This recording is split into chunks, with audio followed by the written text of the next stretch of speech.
Sono 102 i milioni che il Ministero delle Infrastrutture e dei Trasporti ha stanziato e che serviranno per finanziare interventi urgenti in 5 regioni italiane in tema di siccità.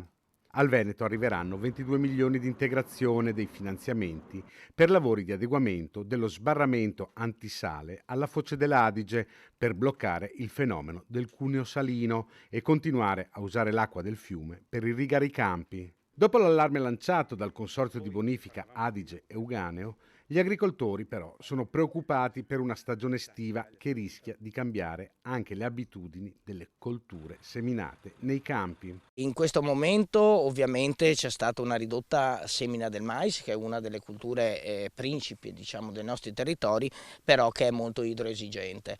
E infatti molti colleghi si sono orientati più verso il frumento come cultura autunno-invernale, primaverile, e verso invece la soia per quanto riguarda la cultura estiva.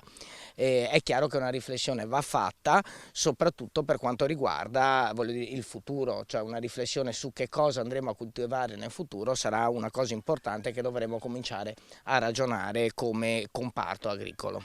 Le necessità per il comparto agricolo sono inevitabilmente su 3 piani: a breve, medio e lungo termine, con opere idrauliche come la diga del Vanoi. Sicuramente bisogna tenere presente 3 elementi: soluzioni a breve termine, medio termine e lungo termine.